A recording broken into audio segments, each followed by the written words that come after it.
नमस्कार मतदार माता आणि बंधू भगिनींनो, मी सुधीर श्रीधर देशमुख। मी यापूर्वी आपणासमोर वेगवेगळ्या व्हिडिओंच्या माध्यमातून माझी मतं मांडली होती। काही प्रबोधनात्मक होती आणि नंतर मी माझी उमेदवारी जाहीर केली। माझा एक दृष्टिकोन असा आहे की सध्याच्या स्थितीमध्ये राजकारणाची पातळी अतिशय खालावली आहे। आपण दैनंदिन जीवनामध्ये सद्यस्थितीमध्ये महाराष्ट्राचं जर राजकारण पाहिलं तर खरोखरच किळस अशी राजकारणाची पातळी खालावलेली आहे आणि काही एक सभ्यपणा असावा अशी जी एक लोकांची अपेक्षा असते, दुर्दैवाने ती राहिली असं वाटत नाही। म्हणून मी असा निर्णय घेतला की लोकांच्या पुढे जर एक चांगला पर्याय दिला तर आपण काही करू शकू। निदान या राजकारणाच्या खालावलेल्या पातळीला एक प्रत्युत्तर म्हणून आपण उभं राहू, लोकांना पर्याय देऊ आणि लोकांसमोर एकदा जर पर्याय आला तर लोकही त्याच्यावर विचार करतील असं मला वाटलं आणि म्हणून मी उभा आहे। बंधू भगिनींनो, मी माझा फॉर्म भरला। माझे सर्व जे क्रेडेन्शियल्स आहे, माझे स्थायी जंगम सर्व प्रॉपर्टी काय जे असेल नसेल हे सर्व मी तिथे ॲफिडेविटच्या स्वरूपात दाखल केलेलं आहे। निवडणूक आयोगाने मला नाशिक लोकसभा मतदारसंघामध्ये अनुक्रमांक 29 वर तुतारी चिन्ह दिलेलं आहे आणि आपणास विनंती करतो मी की आपण या गोष्टीचा आवर्जून विचार करावा आणि मी जर का आपण मला संधी दिली तर मी कुठल्या विषयांवर काम करणार आहे या गोष्टी मी या व्हिडिओत मांडण्याचा प्रयत्न करतो। मतदार बंधू भगिनींनो, मला कुठल्या पार्टीचं बॅकिंग नाही आहे। मी एकट्याच्या भरोश्यावर उभा आहे आणि साधारणपणे सामाजिक माध्यमांमधून मी आपणासमोर येण्याचा प्रयत्न करतो आहे। त्यामुळे प्रत्यक्ष आपण मला तिथे पदयात्रांच्या दरम्यान किंवा प्रचार फेरी दरम्यान किंवा मोठमोठ्या सभांच्या दरम्यान बघू शकाल असं होणं या 8 दिवसांच्या याच्यात शक्यता वाटत नाही मला। पण जर मला संधी मिळाली तर ही गोष्ट मी आपणाला नक्की सांगतो की मी आपल्या पूर्ण अपेक्षांना पूर्ण करून आपल्या अपेक्षांच्या कसोटीला उतरण्याचा प्रयत्न करेल, हा माझा आपल्याला शब्द आहे। बंधू भगिनींनो, माझ्या जाहीरनाम्यानुसार मी काही क्षेत्र निर्धारित केले आहे की या क्षेत्रांमध्ये मी काम करेल आणि त्याचे पॉझिटिव्ह रिझल्ट्स नाशिकच्या लोकसभा मतदारसंघातील सर्व मतदारांना दिसतील असा प्रयत्न करेल। माझा पहिला फोकस हा शिक्षणाचा आहे। मी स्वतः शिक्षकाचा मुलगा असल्यामुळे शिक्षण हा माझा जिव्हाळ्याचा विषय आहे आणि आत्ताच्या घटकेला मी वयाच्या 63-64व्या वर्षीसुद्धा शैक्षणिक माध्यमात कुठे ना कुठे कार्यरत आहे। जर मला संधी मिळाली तर मी नाशिक लोकसभा मतदारसंघातल्या विद्यार्थ्यांना लौकिक शिक्षण प्राप्त करण्याबरोबरच रोजगाराभिमुख आणि त्याचप्रमाणे कुठे ना कुठेतरी स्वयंरोजगार निर्माण व्हावा अशा प्रकारच्या शिक्षणाचा प्रचार प्रसार करेल। ते शिक्षण देण्यासाठी ज्या सुविधा लागतात त्या नाशिक लोकसभा मतदारसंघात उपलब्ध करून देईल आणि जेणेकरून कुठलाही विद्यार्थी हा फक्त एक लौकिक ज्ञानाची डिग्री घेतली की तो परिपूर्ण होणार नाही, तर त्याला स्वतःच्या आधारावर स्वतःच्या भरोशावर कौशल्याधारित शिक्षण मिळून तो स्वयंरोजगार निर्माण करू शकावा असा त्याला सक्षम बनवण्याचा प्रयत्न करेल, हा एक भाग। पण त्याचप्रमाणे पुढचा काळ जो आहे हा शिक्षणाच्या दृष्टीने अतिशय महत्त्वाचा आहे। केवळ एका फॅकल्टीचं शिक्षण तुम्हाला पुरेसं होणार नाही। तेव्हा विद्यार्थी मित्रांना माझी एक अशी विनंती राहील की त्यांनी आपल्या जी पहिली कोअर ॲबिलिटी आहे त्याच्याशिवाय MBA, लॉ किंवा अशा क्षेत्रांमध्ये प्रावीण्य संपादन करावं त्याचं लौकिक शिक्षण घ्यावं, त्याची डिग्री घ्यावी, जेणेकरून जर एका फॅकल्टीचा कंटाळा आला तर दुसरी फॅकल्टी आपल्याला रोजगार निर्मितीसाठी सक्षम असू शकेल एवढं ज्ञान त्यांनी प्राप्त करावं. आणि ते ज्ञान सहजासहजी प्राप्त होण्यासाठी काय करता येईल याच्या दृष्टीने मी विद्यार्थ्यांना मार्गदर्शन करेल. आणि जर मी संसदेत गेलो तर ही गोष्ट मी संसदेमध्ये कायद्याच्या स्वरूपात प्रस्थापित करेल आणि तिचे जे परिणाम आहे, तिची जी फळं आहे हे लोकांना मिळतील असा प्रयत्न करेन. बंधू भगिनींनो, माझा दुसरा फोकस आहे तो आरोग्य या विषयाचा आहे. मी राष्ट्रीय स्वयंसेवक संघ जनकल्याण समिती आणि सेवा भारतीच्या माध्यमातून मी ग्रामीण आणि जनजाती क्षेत्रामध्ये काम करत असतो. तेव्हा तिथे मला एक लक्षात येतं की तिथे आरोग्याच्या सुविधा खरोखरीच अपुऱ्या आहेत. कोविडच्या काळात मी स्वतः ते अनुभवलेलं की तिथल्या लोकांना व्यवस्थित सुविधा न मिळाल्यामुळे अनेक लोकांचे मृत्यू तिथे झाले. माझा एक प्रयत्न असा राहील की या आरोग्य सुविधा ज्या आहे यांची जे आरोग्य केंद्र आहे शासनाचे, हे आज ज्या पडझडीच्या अवस्थेत आले, त्या आरोग्य सुविधांना साधारणपणे चांगल्या स्थितीत आणणे, या आरोग्य सुविधा लोकांना सहज स्वरूपात मिळणे आणि नवीन आरोग्य केंद्रांची निर्मिती करणे हा माझा फोकस राहील आणि मी त्या दृष्टीने प्रयत्न करेन. तिसरा जो भाग आहे हा रोजगाराचा आहे. आपल्याकडे साधारणपणे 21 लाख मतदार आहे, म्हणजे जवळपास 40 लाखाच्या आसपास लोकसंख्या या नाशिक लोकसभा मतदारसंघात आहे. बंधू भगिनींनो, जर एवढ्या लोकांना रोजगार द्यायचा म्हटलं तर कुठे ना कुठेतरी ही रोजगार निर्मिती आवश्यक आहे. तुमच्या जो एक लौकिक शिक्षण आल्याने रोजगार मिळेल अशी शक्यता नाही, मला वाटत नाही. जो अनुभव माझा असा आहे की ही जी परिस्थिती नाशिक लोकसभा मतदारसंघात आहे, इतक्या लोकांना रोजगार मिळू शकेल असं मला वाटत नाही. त्यामुळे माझा प्रयत्न असा राहील की ही जर रोजगार निर्मिती करायची झाली तर वेगवेगळ्या प्रकारचे उद्योग नाशिकमध्ये आणणे आणि त्यांच्या माध्यमातून रोजगार निर्मिती करून नाशिक लोकसभा मतदारसंघातल्या तरुणांना आणि तरुणींना रोजगार उपलब्ध करून देणे ही माझी प्राथमिक जबाबदारी राहील आणि मी ती पूर्ण करण्याचा आटोकाट प्रयत्न करेल. परंतु मित्रांनो, माझा चौथा जो जाहीरनाम्याचा भाग आहे तो असा आहे की इथे गुंतवणूक होणं आवश्यक आहे. कुठलाही जो गुंतवणूकदार आहे, कुठलाही जो कारखानदार आहे, कुठलाही जो रोजगार निर्मितीक्षम उद्योग आहे, हा जर नाशिकमध्ये यायचा झाला तर त्याला असा विश्वास वाटला पाहिजे की त्या रोजगाराला पूरक असे लोक नाशिकमध्ये राहतात. नुसते विद्यार्थी असून चालणार नाही, तर हे रोजगार निर्मिती करणारे उद्योग येणं आवश्यक आहे.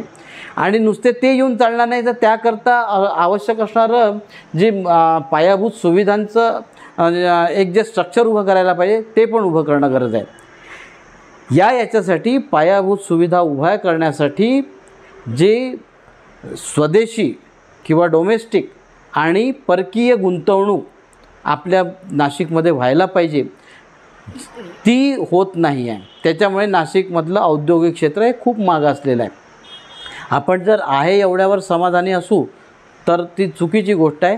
असलेली जी क्षमता आहे नाशिक औद्योगिक क्षेत्राची, ही एवढ्या मोठ्या लोकसंख्येला रोजगार देण्यासाठी सक्षम आहे असं मला वाटत नाही. पण त्यासाठी काहीतरी परकीय आणि स्वकीय अशा दोन्ही पण आर्थिक गुंतवणूक इथे व्हायला पाहिजे. त्यातून मोठा उद्योग निर्माण व्हायला पाहिजे की जो उद्योग हा जर का 4, 5, 10 हजार लोकांना जर का रोजगार देऊ शकेल प्रत्यक्ष, तर त्या अनुषंगाने अप्रत्यक्ष रोजगार देखील 5 पट त्याच्या निर्मिती होत असते. माझा पहिला प्रयत्न असा राहील की स्वकीय आणि परकीय गुंतवणुकीच्या माध्यमातून इथे मोठा पर्टिक्युलरली कोअर सेक्टरमधला उद्योग उभा करणे आणि त्या अनुषंगाने इथे रोजगार निर्माण होईल याची काळजी घेणे हा माझा पुढचा विषय आहे. यानंतर माझा 5वा मुद्दा राष्ट्रीय सुरक्षेच्या संदर्भात असेल. बंधू भगिनींनो, आपण संपूर्ण भारतवर्षाने साधारणपणे 1200-1400 वर्ष कुठल्या ना कुठल्या गुलामगिरीत घालवलेले आहे. आपली ही जी गुलामगिरी आली ही आपण नालायक होतो म्हणून नाही, तर परंतु संघटित नव्हतो आणि आपल्याजवळ जे नवीन तंत्रज्ञान युद्धाचं असायला पाहिजे होतं ते नव्हतं. त्याच्यामुळे आपण पराभूत झालो. पराभूत झाल्यामुळे आपल्यावरती गुलामगिरी आली. पण आता तशी परिस्थिती राहिली नाही. आपण अनेक क्षेत्रांमध्ये स्वयंपूर्ण झालेलो आहे, स्वयंपूर्ण होण्याचा प्रयत्न करतो आहे. ही जी स्वयंपूर्णता आहे, ही राष्ट्रीय सुरक्षेच्या दृष्टीने असलेली स्वयंपूर्णता ही मी आणखी विकसित करील, वेगाने वाढवील असा प्रयत्न करेल. त्यामुळे आणि संसदेमध्ये जाणाऱ्या लोकप्रतिनिधीचं हेच कार्य असतं. ते मी तिथे त्या अपेक्षांना न्याय देण्याचा प्रयत्न करेल. हा माझा एक महत्त्वाचा विषय आहे. आणि एक महत्त्वाचा विषय असा आहे की नाशिक लोकसभा मतदारसंघामधल्या शहरी आणि ग्रामीण किंवा जनजाती या विभागामध्ये पायाभूत सुविधांची उभारणी करणे. मी स्वतः स्थापत्य अभियंता आहे. त्यामुळे या पायाभूत सुविधा किंवा फिजिकल इन्फ्रास्ट्रक्चर ज्याला म्हणतात हे उभं करणं हा माझा जिव्हाळ्याचा विषय आहे. त्यासाठी आवश्यक तो पाणी पुरवठा, मलनिस्सारण, रस्ते, स्टॉर्म वॉटर ड्रेन या सगळ्या गोष्टी कुठे ना कुठे यांची निर्मिती व्हावी, या पूर्णपणे परिचालन अवस्थेत असाव्या आणि याचा जो परिणाम आहे हा कुठे ना कुठे पर्यावरणावर होत असतो. त्यामुळे ह्या पायाभूत सुविधा जास्तीत जास्त अद्ययावत आणि आधुनिक कराव्या असा माझा प्रयत्न राहील. त्याच्याकरता जो निधी लागणार असतो तो निधी मी केंद्राकडून आणेल आणि राज्य आणि नाशिक महानगरपालिका आणि नाशिक जिल्हा परिषद यांच्या माध्यमातून प्रत्येक मतदारापर्यंत पोहोचवण्याचा प्रयत्न करेल अशी मी आपल्याला आश्वासन देतो. बंधू भगिनींनो, हा माझा साधारणपणे या 6 मुद्द्यांवरचा जाहीरनामा आहे.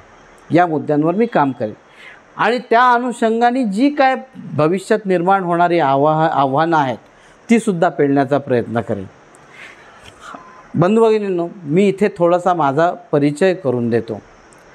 मी सुधीर श्रीधर देशमुख साधारणपणे माझ्या करिअरची 40 वर्ष मी स्थापत्य अभियंता म्हणून काम केलेलं आहे. सिडकोसारख्या संघटनेमध्ये मी काम केलं असल्यामुळे एक नगररचना ती कशी असावी, स्थापत्य अभियांत्रिकी कशी असावी, पायाभूत सुविधा कशा द्याव्या याचं मला ज्ञान आहे आणि याच्यामध्ये माझी मास्टरी आहे. याच्याबरोबर माझ्याजवळ फायनान्समध्ये MBA केलेला आहे मी ICFAI युनिव्हर्सिटीमधून. त्यामुळे या गोष्टी निर्माण करताना साधारणपणे आर्थिक स्रोत कसा निर्माण करावा आणि निर्माण केलेला आर्थिक स्रोत सर्व लोकांपर्यंत पोहोचण्यासाठी कसा डिस्ट्रीब्यूट करावा याचंसुद्धा ज्ञान मला आहे. त्याचप्रमाणे मी LLB आणि LLM असल्या लॉमधली मास्टर्स डिग्री मी प्राप्त केली असल्यामुळे या गोष्टी कायद्यानुसार कशा कराव्या आणि कायद्याच्या कक्षेत कशा बसाव्या याचंसुद्धा मला ज्ञान आहे. माझ्या संपूर्ण ज्ञानाचा उपयोग मी नाशिक लोकसभा मतदारसंघाच्या विकासासाठी करेल हे माझं आपणाला पूर्णपणे वचन आहे. या 3 गोष्टी जर ज्या माणसाजवळ आहे, हा माणूस जगात कुठेही गेला तरी नाशिकच्या लोकसभा मतदारसंघाची बाजू प्रखरपणे मांडू शकेल, लोकांना पटवून देऊ शकेल, ज्या कनिष्ठ वरिष्ठ अधिकाऱ्यांना आवश्यक आहे तिथे पटवून देऊ शकेल. ही गोष्ट संसदेमध्ये मांडू शकेल, केंद्रीय स्तरावर, राज्य स्तरावर मांडू शकेल. याचा मला विश्वास आहे. तेव्हा आपणाला ही गोष्ट आवर्जून सांगावीशी वाटते की आपण माझ्या उमेदवारीचा अवश्य विचार करावा. बंधू भगिनींनो, आपण जेव्हा 20 तारखेला मतदानाला जाल त्यावेळेला मतदान केंद्रावर आपल्याला वाटेल त्याला मतदान कराल ही गोष्ट खरी आहे. परंतु आपली आज एक प्राथमिक जबाबदारी अशी आहे की जे 31 लोक आम्ही उभे आहोत, ह्या 31 लोकांची पूर्ण माहिती घ्या. सगळेजण तुमच्यापर्यंत कदाचित आज नाही पोहोचू शकणार, पण आपली पण जबाबदारी आहे की आपण माहिती घ्या. त्याच्या सर्व याचा 1-2 मिनटामध्ये ॲनालिसिस करा की प्रत्येक याला आपण मत दिलं तर हा काय करू शकेल आणि हा काय नाही करू शकणार याचा ॲनालिसिस पण करा आणि त्यानंतर ठरवा की आपण कसं कोणाला मतदान करावं. एक मात्र मी आवर्जून विनंती आपल्याला करू शकेल की 20 तारखेला 20 मेला सकाळी 7 वाजतापासून तर सायंकाळी 6 वाजेपर्यंत मतदानाची वेळ आहे. आपण मतदान चुकवू नका, त्या बाबतीत आळस करू नका. 100% मतदान होईल असाच प्रयत्न आपल्या नाशिक मतदारसंघात झाला पाहिजे. नोटाला मतदान कृपया करू नका, अन्यथा एखाद्या वेळेला असा चुकीचा उमेदवार निवडून येईल की आपल्याला 5 वर्ष पस्तावाही करता येणार नाही. त्यामुळे मी सुरुवातीलाच आपल्याला आवाहन करतो की 20 तारखेला घराबाहेर पडा, मतदान करा. मी स्वतः आपल्याला पर्याय दिलेला आहे. माझा अनुक्रमांक 29 आहे. तुतारी चिन्ह आहे. तर तुतारी चिन्हासमोरचं बटन दाबून आपण माझ्या पारड्यात मत टाकावं आणि मला प्रचंड बहुमताने विजयी करावं. मी जे वचनं आपल्याला दिलेले आहे, मला जर आपण संधी दिली तर या वचनांची पूर्तता करण्यासाठी मी माझ्या सर्व क्षमतापणाला लावील आणि त्या सर्व क्षमतांचा उपयोग करून नाशिककरांचं जे जीवन आहे हे चांगल्या परिस्थितीत यावं असा मी प्रयत्न करेन. एक माझी धारणा स्वतःबद्दलची अशी आहे की कुठलाही नागरिकाला साधारणपणे अन्न, वस्त्र, निवारा आणि शिक्षण, आरोग्य या गोष्टी सहजपणे मिळाव्या. मी नेहमी एक गीतामध्ये असा उल्लेख करत असतो की सामाजिक सन्मान निवारा, समान सर्वान लाभावा, अन्न वस्त्र संस्कार लाभही सहजपणे सर्वान व्हावा. ही माझी एक समाज जीवनाबद्दलची धारणा आहे आणि ही पक्की आहे की या गोष्टी जर सहजपणे झाल्या तर समाजातला जो विद्यार्थी वर्ग आहे, तरुण वर्ग आहे, इव्हन प्रौढ वर्ग आहे, हे लोक त्यांच्या क्षमतांचा उपयोग समाजाच्या, जिल्ह्याच्या, देशाच्या विकासाकरता करतील. त्यामुळे या गोष्टी जितक्या सहजपणे उपलब्ध होतील तितकं चांगलं अशी माझी धारणा आहे. आणि या सर्व गोष्टींचा जर विचार करायचा झाला, या सर्व गोष्टी उपलब्ध करून देण्याच्या दृष्टीने जर कोणी प्रयत्न करणार असेल तर मी स्वतः प्रयत्न करणार आहे. त्या मतदार बंधू भगिनींनो, माझी कळकळीची विनंती आहे की 20 तारखेला आपण घराबाहेर पडा, आपापल्या निर्धारित मतदान केंद्रांवर जा. मतदार केंद्रांवर आपले समोर जे 31 उमेदवार आहे याचं तुम्ही आधीच विश्लेषण केलं असणार आहे. आपल्या आवडीच्या उमेदवाराला मतदान करा. आपण मतदान चुकवू नका. जर आज मतदान चुकवलं तर पुढची 5 वर्षे आपल्याला कदाचित पस्तावा करण्याची वेळ येईल. ती वेळ येऊ नये म्हणून मतदान करा आणि राष्ट्रीय कार्यामध्ये सहभागी व्हा. आपल्यासमोर मी पुन्हा सांगतो, पर्याय दिलेला आहे. अनुक्रमांक 29 सुधीर श्रीधर देशमुख, चिन्ह तुतारी. तुतारी चिन्हावर बटन दाबून प्रचंड बहुमताने विजयी करा. नमस्कार, धन्यवाद.